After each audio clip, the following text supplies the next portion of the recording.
คนอยากรู้กันไหมเกิดอะไรที่เทียนอันเหมินสวัสดีค่ะวิจากชาแนลพอยต์ปิวค่ะเวลาที่เราพูดถึงคำว่าเทียนอันเหมินเนี่ยนะคะใครที่เป็นคนศึกษาประวัติศาสตร์เนี่ยเราจะรู้กันว่านี่คือคำต้องห้ามของประวัติศาสตร์จีนเลยเนาะเพราะว่าทุกครั้งที่เราพูดถึงเหตุการณ์ที่เทียนอันเหมินขึ้นมาเนี่ยถ้าสมมติว่าไปเสิร์ชบทความในจีนหรือไปพูดในจีนหรือไปอะไรก็ตามที่เกี่ยวกับจีนอย่างแบบไปถาม AI จีนอย่างเงี้ยเราจะรู้ว่านี่เป็นคำที่โดนเซ็นเซอร์ฝั่งที่จีนเขาก็จะบอกว่าไม่มีอะไรเกิดขึ้นลืมไปเถอะนู่นนี่นั่นแต่สำหรับคนที่ศึกษาประวัติศาสตร์อย่างพวกเราเนี่ยนะคะเราจะเคยได้ยินได้ฟังกันมาค่ะว่านี่คือหนึ่งในเหตุการณ์ที่รุนแรงมากๆเป็นเหตุการณ์ที่มีคนตายเยอะมากๆว่าแต่สรุปแล้วเหตุการณ์นี้มันเกิดขึ้นมาได้ยังไงทำไมถึงมีคนตายทำไมมันถึงเกิดความรุนแรงวันนี้วิวก็เลยคิดว่าไหนๆก็ไหนๆและเราควรจะมาคุยกันด้วยเรื่องนี้กันเลยดีกว่าถ้าพร้อมกันแล้วก็ไปฟังกันเลยค่ะเทียนอันเหมินเนี่ยนะคะก็อย่างที่วิวเคยพาทุกคนไปเที่ยวจริงๆแล้วชื่อของเทียนอันเหมินเนี่ยเป็นชื่อของประตูหนึ่งที่วังต้องห้ามที่กรุงปักกิ่งที่เป็นเมืองหลวงของจีนเนาะแต่ว่าจริงๆแล้วเหตุการณ์ที่เรากำลังจะพูดถึงเนี่ยนะคะมันไม่ได้เกิดขึ้นที่ประตูเทียนอันเหมินค่ะเหตุการณ์นี้มันคือเหตุการณ์ที่เกิดขึ้นที่จัตุรัสหน้าประตูเทียนอันต่างหากเราจะเรียกเหตุการณ์นี้เต็มๆว่าเหตุการณ์สังหารหมู่ที่จัตุรัสเทียนอันเหมินนะคะ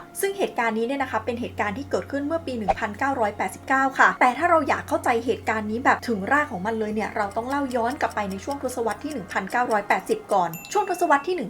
1980 เนี่ยนะคะเป็นช่วงที่โลกของเราอยู่ในช่วงสงครามเย็นค่ะซึ่งมีการแข่งขันในแนวคิดทางการเมืองกันแบบโอ้โหโหดมากๆใช่ไหมทั่วโลกเราจะรู้เลยว่าเหตุการณ์สำคัญเกิดขึ้นในช่วงสงครามเย็นเยอะมากเพราะว่ามันเป็นช่วงเวลาที่แนวคิดแบบเสรีนิยมกับแนวคิดแบบคอมมิวนิสต์เนี่ยเขากำลังตีกันอยู่นะคะฝั่งในจีนตอนนั้นเนี่ยนะคะประธานเหมาเพิ่งจะลงจากตำแหน่งไปเติ้งเสี่ยวผิงเพิ่งจะก้าวขึ้นมาเป็นผู้นำคนใหม่ทีนี้ถ้าใครจำกันได้จากคลิปที่วิวสรุปความสัมพันธ์ระหว่างจีนกับอเมริกาไปก็จะรู้ว่าช่วงนั้นเติ้งเสี่ยวผิงเนี่ยมีนโยบาย Open Door Policy ก็คือเขาพยายามจะปฏิรูปเศรษฐกิจพยายามจะเปิดประเทศมากขึ้นเพื่อที่ว่าเขาจะได้ฟื้นฟูประเทศจากการที่ประเทศถูกทำลายไปเยอะมากตอนช่วงปฏิวัติวัฒนธรรมนะเพราะรายได้ของจีนตอนนั้นเนี่ยคือต่ำมากเมื่อเทียบกับประเทศอื่นๆในเอเชียคือเราต้องลืมภาพจีนปัจจุบันนี้ทิ้งไปเลยนะให้นึกว่าจีนแต่ก่อนนี่คือประเทศที่แบบยากจนข้นแค้นสุดๆรัฐบาลจีนตอนนั้นเนี่ยนะคะก็เลยเริ่มมีการตั้งเขตอุตสาหกรรมแล้วก็เขตเทคโนโลยีเพื่อที่ว่าจะได้กระตุ้นเศรษฐกิจในประเทศค่ะทีนี้พอมีการเปิดเขตเศรษฐกิจพิเศษแบบตรงนี้ไม่ได้เป็นคอมมิวนิสต์เท่าตรงอื่นนะมาลงทุนได้ง่ายอะไรได้ง่ายรวมกับกฎบางข้อที่มันหลวมขึ้นอะไรขึ้นแล้วก็มาตรการกระตุ้นเนี่ยก็เลยทำให้ต่างชาติเนี่ยนะคะเข้ามาลงทุนในจีนมากขึ้นเพราะว่าต่างชาติเนี่ยมองเข้ามาที่จีนก็เห็นเลยว่า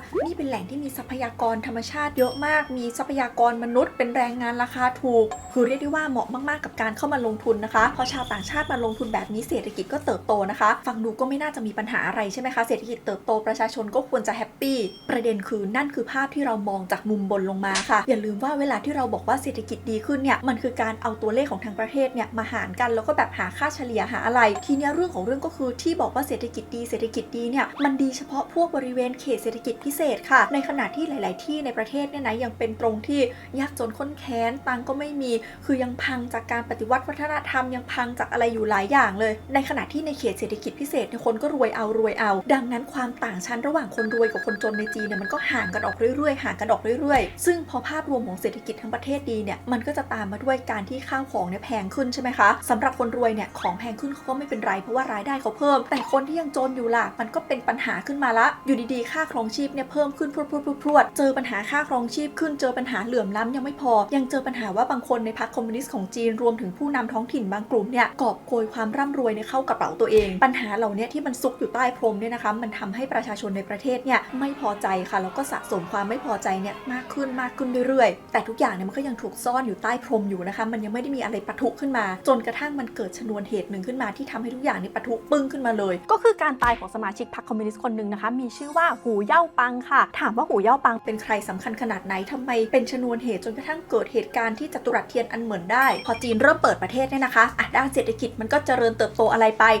แต่ในด้านอื่นๆเนี่ยคนในประเทศจีนก็เริ่มรู้สึกว่าพวกแนวคิดตะวันตกมันเข้ามาในประเทศมากเกินไปหรือเปล่านะแม้แต่คนในพรรคคอมมิวนิสต์เองก็ยังรู้สึกเลยนะคะก็เลยมีการรณรงค์ต่อต้านการแพร่เชื้อร้ายทางด้านวัฒนธรรมและแนวคิดซึ่งก็คือการต่อต้านพวกตะวันตกนั่นแหละแต่ประเทศมันเปิดไปแล้วไงจะมาต้านตอนนี้มันก็ไม่ทันแล้วนะคะดังนั้นในปี 1986 เนี่ยนะคะมันก็เลยเริ่มมีพวกนักศึกษาแล้วก็ปัญญาชนในจีนเนี่ยเริ่มเรียกร้องว่าต้องการประชาธิปไตยแล้วก็เริ่มเรียกร้องสนับสนุนให้มีการปฏิรูปทางการเมืองทางอะไรคือด้านเศรษฐกิจมันเปิดกว้างไปแล้วไงทำไมด้านการเมืองไม่เปิดกว้างตามก็มีการออกมาเดินขบวนเรียก ร้องนะคะการประท้วงก็ขยายไปประมาณแบบ13เมืองของจีนเลยทางการก็ออกมาปราบปรามออกมาอะไรแต่ว่าก็ยังไม่ได้ปราบปรามแบบเป็ดเสร็จคือก็ปราบปรามไปบ้างแต่ก็ยังมีการเดินขบวนเคลื่อนไหวกันอยู่อะไรกันอยู่จนกระทั่งข้ามมาค่ะต้นปี 1987 การประท้วงก็ซาลงนิดนึงเพราะว่าเป็นช่วงสอบของนักศึกษาคือเขาก็ยังแบบรักการเรียนกันอยู่อะไรกันอยู่เนาะแล้วยังไม่พอนะคะทางการจีนก็มีการปล่อยตัวพวกแกนนำนักศึกษาบางคนออกมาแสดงให้เห็นเลยว่าอ้าวทางการจีนเนี่ยผ่อนปรนมากขึ้นซึ่งแปลกนะเพราะว่าทางการจีนก่อนหน้านี้ยังรณรงค์แบบต่อต้านตะวันตกอยู่เลยอะไรอยู่เลยทำไมอยู่ดีๆถึงมาผ่อนปรนเขาบอกว่าเป็นเพราะสมาชิกพรรคคอมมิวนิสต์คนหนึ่งค่ะนั่นก็คือหูเย่าปังค่ะที่เราพูดถึงกันไปนั่นแหละหูเย่าปังเนี่ยนะคะเป็นคนสนิทของประธานาธิบดีเติ้งเสี่ยวผิงค่ะคือทั้งเติบโตทางการเมืองทั้งไต่ระดับทางการเมืองเนี่ยเรียกได้ว่าเคียงบ่าเคียงไหลกันมาเลยดังนั้นด้านการเมืองเนี่ยเขาก็เจริญเติบโตถึงขีดสุดในยุคของประธานาธิบดีเติ้งเสี่ยวผิงนี่แหละก็คือได้ขึ้นมาเป็นเลขาธิการพรรคคอมมิวนิสต์นะคะและต้องบอกว่าถ้าไม่นับประธานาธิบดีนะอันนี้คือตำแหน่งสูงที่สุดแล้วเพราะว่าตำแหน่งประธานกับรองประธานพรรคเนี่ยยกเลิกไปแล้วเพิ่งจะถูกยกเลิกไปเองประเด็นคือพวกกลุ่มอนุรักษ์ทั้งหลายเนี่ยก็ไม่ได้ชอบหูเย่าปังเพราะว่าพี่แกเนี่ยไม่ได้มาเป็นสายทหารพี่แกมาสายแบบพัฒนาการเกษตรพัฒนาท้องถิ่นนะคะคือจริงๆก็คือถูกเล่นงานมาโดยตลอดแหละแต่ก็ไม่มีใครทำอะไรพี่แกได้เลยนะคะนอกจากพี่แกทำตัวเองค่ะเพราะว่าหลังๆอยู่ดีๆพี่แกก็มาแนวแบบแสดงบทบาทเป็นนักปฏิรูปการเมืองคือหูเย่าปังเนี่ยมีการออกมาเรียกร้องเพื่อกอบกู้สถานภาพทางการเมืองให้กับพวกผู้นำที่ถูกเล่นงานด้วยการปฏิวัติวัฒนธรรมมาก่อนเรียกร้องให้ทิเบตมีอำนาจปกครองตัวเองซึ่งไอสิ่งที่เขาออกมาเรียกร้องอ่ะมันขัดกับนโยบายพรรคสุดๆเลยถึงเติ้งเสี่ยวผิงจะเปิดประเทศแค่ไหนแต่เรื่องการเมืองเขาไม่ได้อยากเปิดไงคือเขาเปิดเพื่อการลงทุนเพื่อเศรษฐกิจเขาไม่ได้อยากจะเปลี่ยนวัฒนธรรมจีนให้เป็นแบบตะวันตกหรือเขาก็ไม่ได้อยากเปลี่ยนแนวคิดทางการเมืองของจีนเขาก็ยังอยากให้จีนเป็นคอมมิวนิสต์เป็นอะไรเหมือนเดิมแล้วคนที่ดูแลด้านนี้โดยตรงที่ควรจะเป็นคนที่แบบเฮ้ยเราจะต้องเป็นคอมมิวนิสต์เราจะต้องเป็นจีนวัฒนธรรมเราจะต้องเหมือนเดิมดันเป็นคนที่มาเรียกร้องให้มีการเปลี่ยนซะเองแถมยังเป็นคนที่ไปเผยแพร่แนวคิดพวกนี้ผ่านสื่อมวลชนไปสนับสนุนนักศึกษาให้แสดงความเห็นได้มาตลอดปี 1986 อีกพอข้ามมาปี 1987 ก็ไปแสดงท่าทีผ่อนปรนให้กับพวกนักศึกษาอีกฝั่งพวกอนุรักษ์นิยมเนี่ยก็เลยทนไม่ได้แล้วรู้สึกว่าอันนี้คือขัดอุดมการณ์พรรคมากเกินไปแล้วก็เลยไปเล่นงานหูเย่าปังนะคะบอกว่านี่คุณเนี่ยทำตัวขัดอุดมการณ์ของพรรคมากเกินไปแล้วสุดท้ายหูเย่าปังนะคะก็เลยต้องรับผิดชอบด้วยการลาออกจากตำแหน่งค่ะซึ่งตรงนี้ก็มีคนวิเคราะห์ไว้เหมือนกันนะบอกว่าเติ้งเสี่ยวผิงเป็นคนกดดันให้เขาลาออกไปเพราะว่าต้องการผ่อนปรนความแบบตึงเครียดในพรรคประเด็นคือตอนที่หูเย่าปังถูกปลดเมื่อวันที่16 มกราคมปี 1987 เนี่ยมันสร้างความตกตะลึงไปทั่วโลกเลยเพราะว่าก่อนหน้านี้จีนก็เพิ่งจะปลดสมาชิกของพรรคไปอีก2คนนะที่มีแนวคิดเสรีนิยมเหมือนกันแต่มันก็ยังไม่อะไรก็เป็นแบบสมาชิกพรรคธรรมดาแต่นี่คือเคสของสมาชิกพรรคระดับสูงที่แบบเคียงบ่าเคียงไหลเติ้งเสี่ยวผิงมาแล้วโดนกดดันให้ลาออกปรึ๊บไปแล้วประเด็นคือมันมีประชาชนจำนวนหนึ่งที่ชอบหูเย่าปังมากๆไงเขาก็มองว่าอ้าวทำไมถึงต้องลาออกแบบนี้โอ้ยเนี่ยไอดอลเลยคือเป็นคนที่ยอมหักไม่ยอมงอเพื่ออุดมการณ์ของตัวเองฉันจะเสรีในเมื่อเธออยู่กับฉันไม่ได้ฉันก็ลาออกมันก็เลยกลายเป็นเหมือนแบบไอดอลไปนะคะซึ่งพอเขาลาออกไปบทบาทของเขาในแบบเรื่องการเมืองในอะไรก็แทบจะหายไปเลยคือลดลงแบบควบห้าไป2 ปีผ่านไป15 เมษายนปี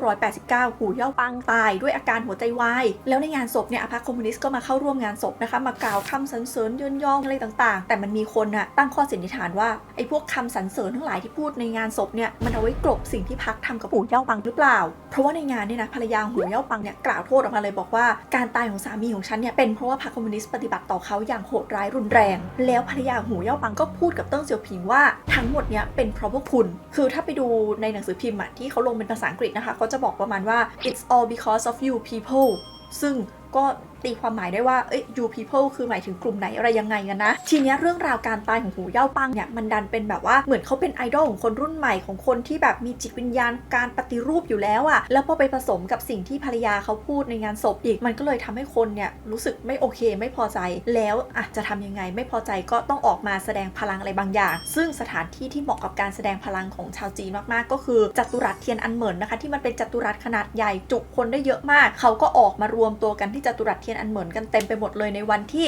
15 เมษายนเพื่อไว้อะไรให้หูเย่าปังนี่แหละแล้วการที่คนคิดเหมือนกันมารวมตัวกันเยอะๆจากเดิมที่จะมาไว้อะไรมันก็พัฒนาต่อกลายเป็นการเดินขบวนประท้วงนะคะทั้งเรื่องของคอมมิวนิสต์ทั้งเรื่องของผู้นำจนวันที่17 เมษายนเนี่ยมันกลายเป็นว่ามีนักศึกษามารวมตัวกันเยอะมากประมาณ 3,000 คนแล้วก็เพิ่มกลายเป็นหลักหมื่นในเวลารวดเร็วเลยค่ะเพราะว่าจีนก็คือประชากรเยอะอยู่แล้วไงการจะทำอะไรเล็กๆมันไม่พอมีคนมารวมตัวกันมันก็แบบปึ๊บเยอะเลยพอวัน วันที่18ถึง21เมษายนในการประท้วงก็ทวีความรุนแรงขึ้นแล้วการประท้วงนี้ก็ลามไปที่เมืองอื่นด้วยไม่ว่าจะเป็นที่ซีอานที่เซี่ยงไฮ้จากเดิมที่เป็นแค่นักศึกษาก็เริ่มมีคนวัยทำงานเนี่ยลงมาประท้วงด้วยอะไรด้วยแล้วกลุ่มผู้ประท้วงเนี่ยนะคะก็เรียกร้องขอให้รัฐบาลจีนเนี่ยทำตามข้อเรียกร้องโดยที่ไม่มีการประนีประนอมอะไรทั้งสิ้นหลักๆเลยเนี่ยเขาก็จะเรียกร้องว่าขอความยุติธรรมให้กับหูเย่าปังขอเสรีภาพสื่อขอให้ไม่จำกัดเสรีภาพในการชุมนุมขอให้เปิดเผยรายได้ของกลุ่มผู้นำแล้วก็ให้จัดการกับเรื่องทุจริตแล้วก็เรื่องเงินเฟ้อค่ะปรากฏว่าพอเกิดการประท้วงใหญ่โตแบบนี้มันเกิดความขัดแย้งกันเองในพรรคคอมมิวนิสต์ค่ะมีคนเห็นไม่ตรงกันกลุ่มแรกเนี่ยหลี่เผิงนายกรัฐมนตรีเห็นว่าควรจะรีบจัดการเรื่องการประท้วงเนี่ยให้จบอย่างรวดเร็วแต่ว่าเลขาธิการพรรคที่ชื่อว่าเจ้าจือหยางเนี่ยมองว่าเฮ้ยเดี๋ยวก่อนก็ได้เดี๋ยวค่อยจัดการแต่ว่าสิ่งที่สำคัญกว่าตอนนี้คือจัดพิธีรำลึกให้กับสหายหูเย่าปังให้แบบสมเกียรติที่สุดดังนั้นเรื่องมันก็ยืดเยื้อต่อไปค่ะวันที่22เมษายนนักศึกษาก็ออกมาชุมนุมกันมากขึ้นคราวนี้ออกมาเป็นแสนละแล้วเขาก็มารวมตัวกันที่บริเวณ The Great Hall of People ที่จตุรัสเทียนอันเหมินนะคะซึ่งมันคือที่ที่เก็บศพของประธานเหมาอะแล้วก็มีแบบนักศึกษาอยู่3คนนะคะยืนกรานเลยบอกว่าขอเข้าพบนายกหลี่เผิงแต่ว่าหลี่เผิงเนี่ยไม่ตอบรับนะคะไม่ยอมออกมาเจอด้วยดังนั้นภายในไม่กี่วันนักศึกษาก็เลยจัดตั้งสหภาพนักศึกษาขึ้นมาค่ะคือก็แน่นอนว่าต้องเป็นการจัดตั้งแบบไม่เป็นทางการนะแต่ไม่ว่าจะทางการหรือไม่เป็นทางการหรืออะไรนี่คือการขัดกับกฎหมายจีนในยุคนั้นแบบรุนแรงมากๆแปลว่าตอนนี้เรื่องมันเริ่มแบบใหญ่โตขึ้นแล้วดังนั้นในพรรคคอมมิวนิสต์จีนนะคะก็ต้องมีการหารือกันจริงจังแล้วว่าเฮ้ยจะจัดการกับเหตุการณ์นี้ยังไงพอหารือกันเสร็จเนี่ยนะคะทางการจีนตอนนั้นก็ออกแถลงการเลยผ่านหนังสือพิมพ์ People's Daily นะในวันที่26เมษายนนะคะบอกว่าตอนนี้ทางการจีนอยู่ในสภาพที่แบบอดทนอดกลั้นถึงขีดสุดแล้วนะแต่ว่าทางการจีนเนี่ยจำเป็นจะต้องต่อต้านความวุ่นวายที่เกิดขึ้นนะคะคือรัฐบาลจีนเนี่ยให้เหตุผลบอกว่านี่คือแผนสมคบคิดที่วางแผนไว้ล่วงหน้าและเป็นการก่อความไม่สงบจุดประสงค์ที่แท้จริงคือการล้มล้างพรรคคอมมิวนิสต์จีนและระบบสังคมนิยมอย่างสิ้นเชิงซึ่งตอนที่ออกแถลงการเนี่ยตัวเจ้าจือหยางเองที่เป็นเลขาธิการพรรคเนี่ยนะคะไปเยือนเกาหลีเหนืออยู่ทีนี้ใดๆก็ตามพอแถลงการนี้ออกมาปุ๊บประชาชนอ่านปุ๊บก็มีคนตีความกันบอกว่าเฮ้ยอันนี้คือกล่าวหาหรือเปล่าว่าผู้ชุมนุมเนี่ยถูกปั่นหัวถูกยุยงคือไม่ได้มีความคิดของตัวเองทีนี้คนก็เลยแบบไม่พอใจหนักเลยพอรู้สึกว่าเฮ้ยฉันออกมาเนี่ยฉันมีความเชื่อนะเธอจะมาบอกว่าฉันถูกยุยงถูกปั่นหัวเป็นเครื่องมือทางการเมืองไม่ได้ก็เลยมีคนออกมาชุมนุมเพิ่มขึ้นแบบโอ้โหเพิ่มเลยถึงขนาดที่ว่าเขาบอกว่าตอนนั้นน่ะประชากรปักกิ่งเนี่ยนะคะ1 ใน 10ออกมาชุมนุมกันเรียบร้อยละตอนนี้คือไม่ใช่แค่นักศึกษาละคนออกมาหลายอาชีพเลยไม่ว่าจะเป็นแพทย์พยาบาลนักวิทยาศาสตร์คือแม้แต่ทหารก็ออกมาชุมนุมด้วยอะแล้วจังหวะคือแย่มากทุกคนเพราะว่าพอดีเลยสัปดาห์ถัดไปนะคะมันคือวันที่4พฤษภาคมซึ่ง4พฤษภาคมเป็นวันครบรอบรำลึกขบวนการ4พฤษภาคมขบวนการ4พฤษภาคมเนี่ยเป็นขบวนการที่เคยเกิดขึ้นก่อนหน้านี้ที่เขาแบบออกมาเดินประท้วงกันอะไรกันเพราะว่าจำได้ไหมตอนสงครามโลกครั้งที่1มันมีการเซ็นสนธิสัญญาแวร์ซายน์แล้วในสนธิสัญญาแวร์ซายน์เนี่ยมันมีคนในจีนที่ไปเซ็นแล้วก็แบบโอเคฉันโอเคกับสนธิสัญญาแวร์ซายน์แล้วมีการปลดปล่อยญี่ปุ่นจากจีนไปซึ่งคนในจีนตอนนั้นมีบางส่วนที่ไม่โอเคที่รู้สึกว่าทำไมฉันถึงต้องยอมก้มหัวให้กับสนธิสัญญาแวร์ซายน์ด้วยนะคะเขาก็มีการเดินขบวนประท้วงกันเมื่อวันที่4พฤษภาคมก่อนหน้านี้ทีนี้ในปีที่เกิดเหตุการณ์เทียนอันเหมินเนี่ยมันวนกลับมาเหตุการณ์มาเกิดใกล้ๆกับวันนี้เลยเขาก็มีการออกมาชุมนุมกันเหมือนกันเพื่อระลึกถึงเหตุการณ์นั้นพอไอเหตุการณ์ที่เขาออกมาชุมนุมกันอยู่ตอนนี้เป็นแสนคนเนี่ยมันดันไปใกล้เหตุการณ์รำลึกที่ไม่พอใจกับรัฐบาลในอดีตมันก็เลยเหมือนกับว่าในอดีตเธอก็เคยทำให้ฉันไม่พอใจปัจจุบันเธอก็ทำให้ฉันไม่พอใจเหมือนกันมันก็เหมือนไปสุมไฟให้กับประชาชนประชาชนก็แบบ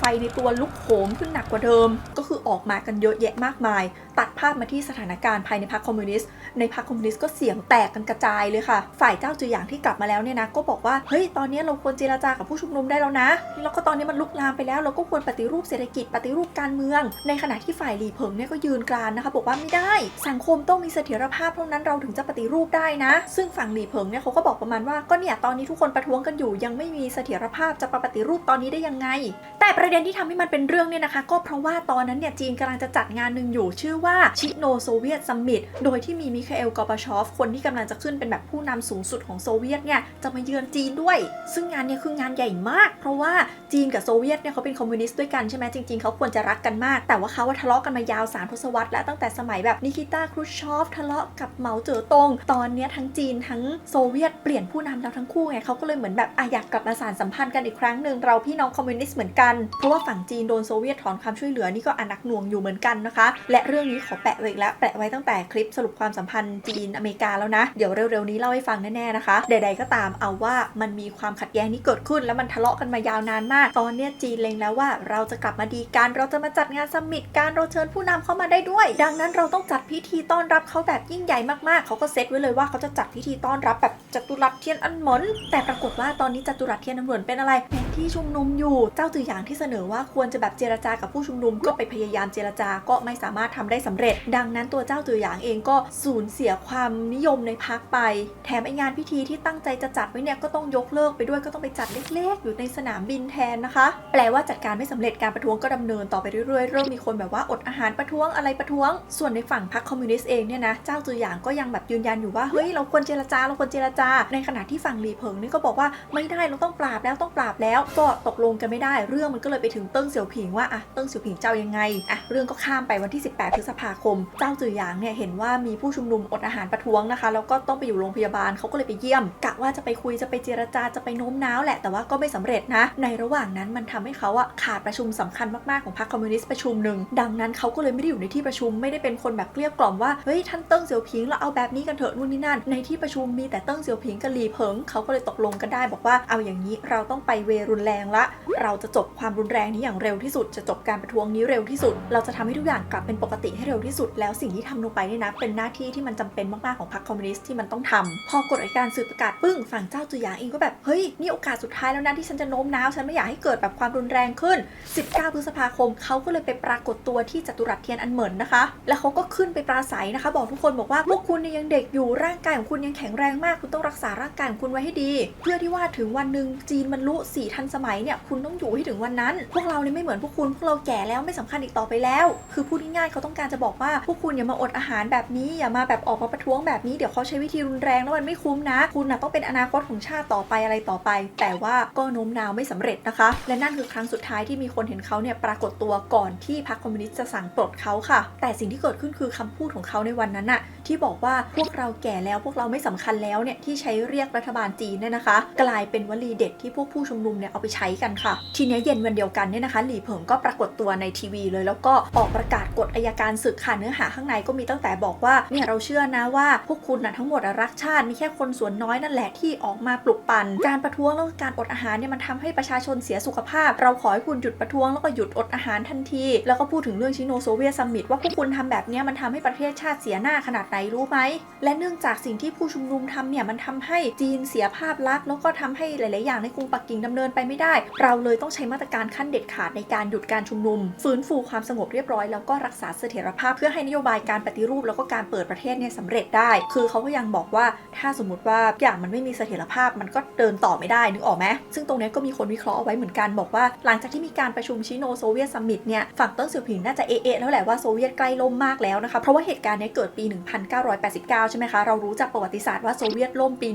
1991อีกแค่2ปีเองดังนั้นเติ้งเสี่ยวผิงก็มองว่าถ้าโซเวียตล่มแล้วจีนยังไม่แบบยังปล่อยให้เกิดเหตุการณ์นี้อีกจีนก็ล่มตามแน่ๆเขาก็เลยต้องลงดาบโหดเลยประมาณว่าปล่อยให้ประเทศเป็นแบบนี้ไม่ได้และดังนั้นหลังจากประกาศไปอะไรไปนะคะในวันที่20พฤษภาคมกองกำลังทหาร PLA หรือว่า The People Liberation Army เนี่ยก็เข้ามาเพื่อเตรียมคุมสถานการณ์ที่ปักกิ่งแต่ว่าก็ถูกผู้ชุมนุมล้อมแล้วก็ปิดกั้นขบวนรถไว้อะไรไว้นะคะผู้ชุมนุมเนี่ยพยายามจะคุยกับทหารแล้วก็บอกว่าทหารไม่ควรจะมาอยู่ตรงนี้ซึ่งในระหว่างการปิดล้อมเนี่ยถึงประชาชนจะล้อมทหารไว้แต่ก็มีการเอาน้ำเอาอาหารเอาอะไรให้ทหารนะแล้วก็พยายามพูดจาขอร้องให้ทหารเห็นใจบอกว่าเฮ้ยคนที่ชุมนุมอยู่เนี่ยอาจจะเป็นลูกคุณก็ได้หรือแบบเป็นเพื่อนคุณเป็นอะไรคือมันเป็นประชาชนด้วยกันน่ะซึ่งทหารส่วนใหญ่ที่ถูกเกณฑ์มาก็เป็นคนในชนบทไม่ได้อยากทำร้ายใครชีวิตในเมืองใหญ่เป็นยังไงก็ไม่คุ้นไม่อะไรเลยแล้วเขาก็ได้รับคำสั่งมาบอกว่าไม่ให้ยิงใส่พลเรือนดังนั้นทหารก็ทำอะไรไม่ได้นะคะจะไปจัตุรัสเทียนอันเหมินก็ไปไม่ถึงจะถอยก็ไม่ได้ก็คือติดแงกอยู่ตรงนั้นยาวประมาณ3วันจนกระทั่งในที่สุดนะคะ24พฤษภาคม3วันถัดไปกองกำลัง PLA เนี่ยถึงสามารถถอนตัวออกไปได้ค่ะซึ่งฝั่งประชาชนก็มองว่านี่คือชัยชนะของประชาชนก็ออกมาฉลองกันอะไรกันดีใจกันมากแต่เติ้งเสี่ยวผิงไม่ได้มองแบบนั้นรัฐบาลจีนไม่ได้มองแบบนั้นเขามองว่านี่คือเสียหน้ามากนี่คือแบบการท้าทายอำนาจทำไมถึงเกิดเหตุการณ์นี้ขึ้นได้ดังนั้นเขาก็ไปวางแผนวางอะไรกันถัดมา2มิถุนายนเรื่องผ่านมาหลายวันละรัฐบาลจีนอนุมัติบอกว่าให้ใช้ทหารลงไปปราบปรามผู้ชุมนุมได้แล้วก็หวังว่าจะไม่มีการเสียชีวิตเกิดขึ้นดังนั้น3มิถุนายนนะคะก็มีข่าวมาแล้วบอกว่ามีกองกำลังทหารเนี่ยมันล้อมกรุงปักกิ่งเอาไว้ทั้ง4มุมเมืองไม่รู้ว่ามีทหารจริงจำนวนเท่าไหร่แต่ว่าเขาคาดการณ์กันว่าน่าจะเกิน 200,000 นายแล้วก็มีอีกสิ่งหนึ่งที่เกิดขึ้นมาใหม่ก็คือมีรถหุ้มเกราะเนี่ยนะคะเข้ามาด้วยหลายร้อยคันผู้ชุมนุมในกรุงปักกิ่งตอนนั้นเนี่ยมีประมาณ1 ล้านคนแล้วเขาก็คิดว่าเขาจะขวางทหารด้วยวิธีเดิมก็ออกไปพยายามเจรจาไปล้อมไว้เอาน้ำเอาอะไรไปให้แล้วก็พยายามตั้งบาริเคดคือเอาพวกแบบเอาของ เอาอะไรมาขวางทางไม่ให้รถเนี่ยเข้ามาได้แต่ฝั่งทหารเขาไม่เจรจาเหมือนเดิมแล้วไงเขาลุยทะลุแบริเคดมาเลยนะคะพอทหารลุยทะลุแบริเคดประชาชนก็เริ่มไม่สงบเหมือนเดิมและก็เริ่มตอบโต้ด้วยความรุนแรงเริ่มมีการขว้างก้อนหินใส่ทหารเริ่มมีการเผารถเมล์เริ่มมีการเผารถถังดังนั้นในเวลา4 ทุ่มนะคะทหารก็เลยเริ่มยิงกระสุนจริงใส่ประชาชนแบบที่ไม่เตือนล่วงหน้าเลยแล้วปืนที่เลือกใช้เนี่ยคือปืน AK-47 ซึ่งเป็นปืนไรเฟิลจู่โจมของโซเวียตที่เขาเคยใช้กันตอนสมัยสงครามโลกครั้งที่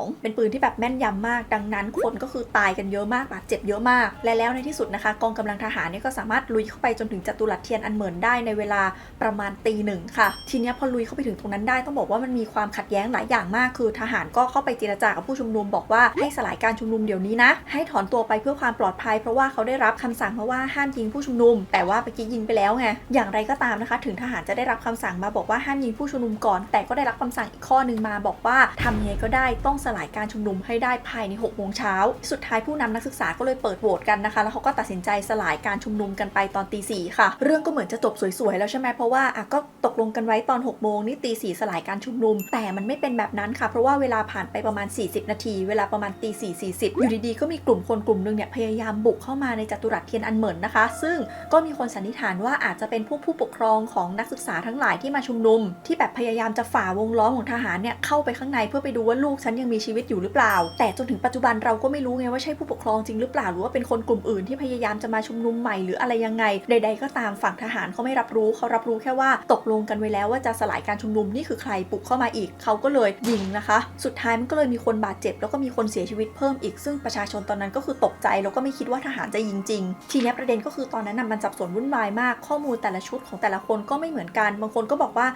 ไม่ได้มีใครฝ่าเข้าไปไม่ได้มีอะไรเลยอยู่ดีๆทหารอยากยิงก็ยิงคือเอาว่าเราไม่รู้ว่าสรุปมันเกิดเหตุการณ์อะไรขึ้นตอนนั้นนะแต่ว่าทหารกลุ่มที่มารอบนี้มันไม่ใช่ทหารกลุ่มเดิมที่เขาเจรจากันได้ไงแต่มันคือทหารที่แบบเดินทางมาจากแบบ20 จุดรอบประเทศจีนตรงนี้คนก็วิเคราะห์กันสับสนมากบอกว่ารัฐบาลเนี่ยตั้งใจเอากองทัพอื่นมาเพราะว่ากลัวว่าถ้าเอากองทัพเดิมมาเนี่ยเดี๋ยวเจรจาได้ใจอ่อนกับผู้ชุมนุมอีกแล้วทีนี้พอมาหลายๆกลุ่มหลายๆคนเนี่ยจีนอย่าลืมว่าภาษาพูดเขาใช้คนละภาษากันเขาเขียนตัวอักษรเหมือนกันจริงแต่สำเนียงเขาเยอะมากนะคะแล้วสมัยนั้นมันยังไม่ได้แบบเหมือนสมัยทุกวันนี้ที่คนเรียนภาษาจีนกลางเก่งอะไรเก่งกันดังนั้นเขาบอกว่าการสั่งการก็เลยสับสนไปหมดบางกองทัพได้รับคำสั่งบอกว่าห้ามยิงบางกองทัพบอกว่ายิงได้คือเอาว่าเราไม่รู้ว่าสาเหตุจริงๆคืออะไรแต่สิ่งที่รู้คือมันมีการยิงใส่ประชาชนจริงมีการใช้อาวุธสงครามมีการใช้กระสุนจริงมีการใช้แก๊สน้ำตามีพลเมืองบาดเจ็บแล้วก็เสียชีวิตจริงๆจนสุดท้ายในวันที่5 มิถุนายนนะคะกองทัพก็สามารถควบคุมสถานการณ์ทั้งหมดได้จากเหตุการณ์วันนั้นเนี่ยนะคะแต่ละสำนักข่าวก็รายงานไม่ตรงกันว่าสรุปมีคนตายจำนวนเท่าไหร่กันแน่บางคนบอกว่ามีอยู่241คนแต่สำนักข่าวบางแหล่งก็บอกว่าตายกันไปมากกว่า